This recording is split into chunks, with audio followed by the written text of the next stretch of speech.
L'Arabie saoudite vient de lancer un truc énorme qui change complètement la donne dans le Golfe. On parle d'une voie logistique qui affaiblit carrément la plus grande menace de chantage de l'Iran, la fermeture possible du détroit d'Ormuz. Le 5 mai 2026, MSC, la plus grosse boîte de transport maritime de conteneurs au monde, s'est lancée dans un pont logistique de 1300 bornes en territoire saoudien. Ça relie la mer Rouge au golfe Persique sans avoir besoin de passer par le détroit. Et si t'aimes les histoires de stratégie géopolitique qui déchirent tout, abonne-toi à la chaîne pour pas louper les prochaines vidéos. Alors attention, c'est pas une opération militaire. Personne n'est mort. Aucun navire de guerre a été mobilisé pour conquérir Ormuz de force. La réponse est venue autrement, avec des ports, des camions, des petits bateaux, des oléoducs et une route qui transforme le désert saoudien en vrai bouclier contre la pression iranienne. Le fameux pont de 1300 km, c'est pas un pont physique au-dessus de la mer comme tu pourrais penser. C'est un pont logistique. Tu vois, les navires qui viennent d'Europe arrivent au port saoudien de Jeddah et du roi Abdallah, sur la mer Rouge. À partir de là, les conteneurs traversent tout le territoire saoudien par la route jusqu'à Dammam, sur la côte est. Ensuite, des navires plus petits redistribuent la marchandise vers les ports du Golfe, genre Abu Dhabi et Jebel Ali à Dubaï. En gros, MSC remplace un bout hyper dangereux de la route maritime par un combo port-autoroute-port. Résultat, beaucoup moins d'exposition au détroit d'Ormuz. Riyad fait passer un message clair au marché. La menace iranienne va pas tout bloquer. Pendant que l'Iran essaie de transformer un goulot maritime en arme de pression, l'Arabie saoudite transforme son territoire en couloir de stabilité. En choisissant cette route, MSC envoie un signal fort. Si Ormuz devient un piège, la marchandise peut sortir par la mer Rouge, traverser le désert et arriver au Golfe par un autre chemin. Plus il y a d'entreprises qui utilisent cette option, moins l'Iran peut faire son chantage. C'est malin, non? Mais c'est pas un truc isolé. L'autorité portuaire saoudienne, Mawani, a ajouté une nouvelle liaison maritime qui connecte le port de Jeddah à Kobe, Nagoya et Yokohama au Japon, Xiamen, Yantian et Nansha en Chine, Rotterdam aux Pays-Bas, Hambourg en Allemagne et Southampton au Royaume-Uni. La capacité annoncée monte jusqu'à 3000 EVP. Ce détail change tout. Jeddah devient plus qu'un simple port sur la mer Rouge. C'est maintenant un hub qui relie l'Asie, l'Europe et le Golfe. Et là, ça commence à devenir vraiment intéressant pour comprendre les enjeux. Le truc qui doit vraiment inquiéter l'Iran, c'est la présence chinoise dans ce réseau. Pékin entretient une relation stratégique avec Téhéran, achète leur pétrole, négocie de l'influence, utilise l'Iran comme carte à jouer contre les États-Unis. Mais quand il s'agit de business et de survie commerciale, la Chine peut pas se permettre d'être otage d'une crise à Ormuz. Leurs usines ont besoin d'énergie. Leurs conteneurs doivent circuler. En acceptant les routes saoudiennes avec liaison directe vers la mer Rouge et le golfe Persique, Pékin montre clairement que le partenariat avec l'Iran a ses limites. Quand le risque menace leur propre pognon, ils cherchent des alternatives. C'est la loi du business. Le Japon aussi est dans le coup. L'industrie japonaise dépend totalement d'un flux sûr d'énergie et de commerce. L'Arabie saoudite leur offre une soupape de sécurité. En Europe, même logique. Rotterdam, Hambourg et Southampton sont pas là par hasard. Ce sont des portes d'entrée majeures pour les industries, le retail, les carburants, les pièces détachées, tout ce qui circule sur le continent. L'Europe peut continuer à subir la pression sur les prix de l'énergie, mais elle gagne des sources d'approvisionnement alternatives.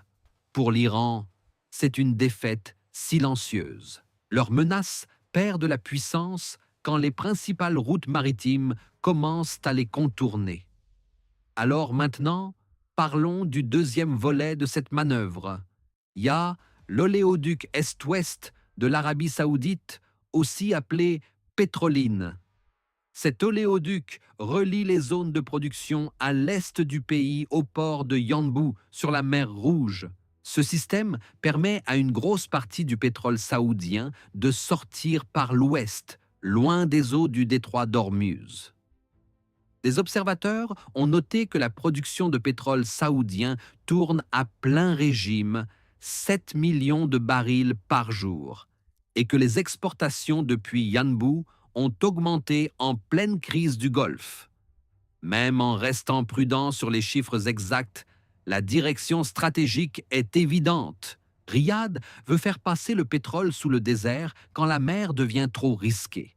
Cette combinaison port-route-oléoduc crée une sorte de triple déviation. Primo, la route maritime de Jeddah connecte l'Arabie saoudite aux ports mondiaux.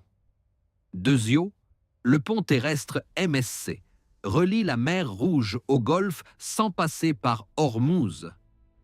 Tertio, l'oléoduc Pétroline transporte le pétrole de l'Est vers la mer Rouge. L'Iran peut encore représenter une menace, mais c'est plus une menace sur un système unique. Maintenant, il fait face à un réseau étendu, redondant, beaucoup plus difficile à bloquer. En logistique, c'est énorme. Celui qui dépend d'un seul passage vit dans la peur. Celui qui a des alternatives négocie avec le pouvoir. C'est pas faux, hein? Ce pont logistique déplace le centre de pression. Avant, l'Iran essayait de faire croire au monde que le détroit d'Ormuz était une impasse. Maintenant, l'Arabie saoudite force le monde à regarder son territoire comme une issue de secours viable. L'impact psychologique sur le marché est massif. Les assureurs, les armateurs, les importateurs, les gouvernements, tout le monde se pose la même question. Ça vaut le coup de risquer Ormuz quand il y a une route terrestre protégée, connectée à des ports importants, soutenue par une nation qui veut devenir un centre logistique mondial? Cette stratégie renforce aussi le plan de l'Arabie saoudite pour diversifier son économie. La stratégie nationale de transport et logistique saoudienne vise à positionner le royaume comme hub mondial reliant 3 continents. Avant, ça ressemblait juste à un objectif économique de la vision 2030. Maintenant, en pleine crise à Ormuz, c'est devenu un véritable outil de pouvoir. Riyad vend plus seulement du pétrole. Ils vendent un passage sûr, de la prévisibilité, de l'accès. Ça change complètement le rôle de l'Arabie saoudite, qui passe d'exportateur d'énergie à gardien d'une nouvelle route commerciale. Pour l'Iran, le problème est profond. Le pouvoir de Téhéran à Ormuz a toujours reposé sur la géographie.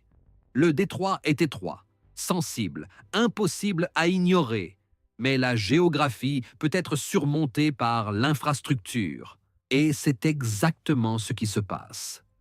L'histoire nous aide à comprendre l'ampleur de ce changement. Pendant les guerres des pétroliers dans les années 80, les attaques contre les navires dans le golfe Persique ont transformé le transport d'énergie en front militaire. Cette phase de la guerre Iran-Irak impliquait des attaques massives contre les pétroliers et navires marchands. Ça a même poussé les États-Unis à intervenir militairement en 87, montrant comment la sécurité maritime peut entraîner des puissances dans un conflit régional. La différence, maintenant, l'Arabie saoudite essaie d'éviter que la crise soit résolue uniquement par les navires de guerre. La réponse passe aussi par l'infrastructure.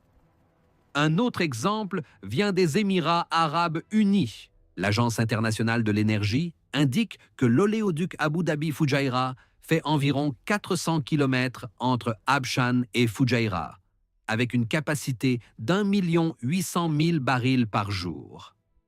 Cette structure a été conçue précisément pour permettre des exportations sans dépendre du détroit d'Ormuz. Ça veut dire que l'Arabie saoudite n'est pas seule dans ce jeu. Les Émirats, l'Irak, la Turquie, d'autres acteurs régionaux cherchent des voies alternatives parce qu'ils ont pigé que dépendre d'une seule route maritime donne trop de pouvoir à Téhéran.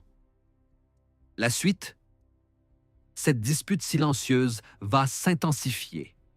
Si la route MSC se montre efficace dans la durée, d'autres entreprises vont renforcer ou copier le modèle.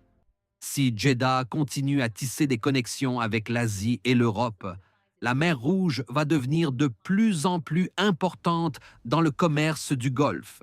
Si l'oléoduc Pétroline continue à tourner à plein régime, Yanbu va se consolider comme option énergétique de secours.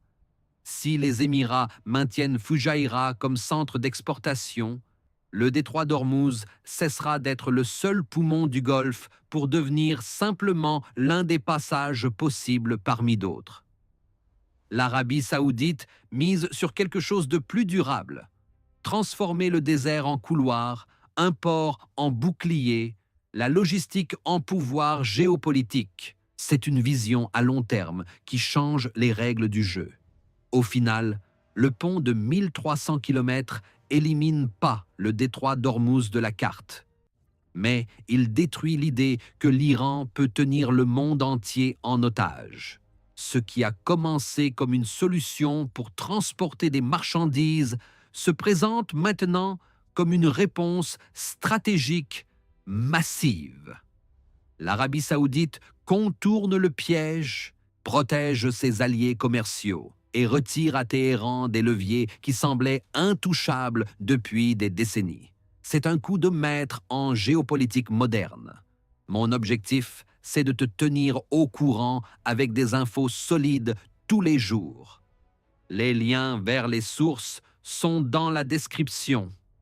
N'oublie pas de liker la vidéo, de t'abonner à la chaîne et active la cloche pour pas louper les prochaines analyses qui vont te scotcher.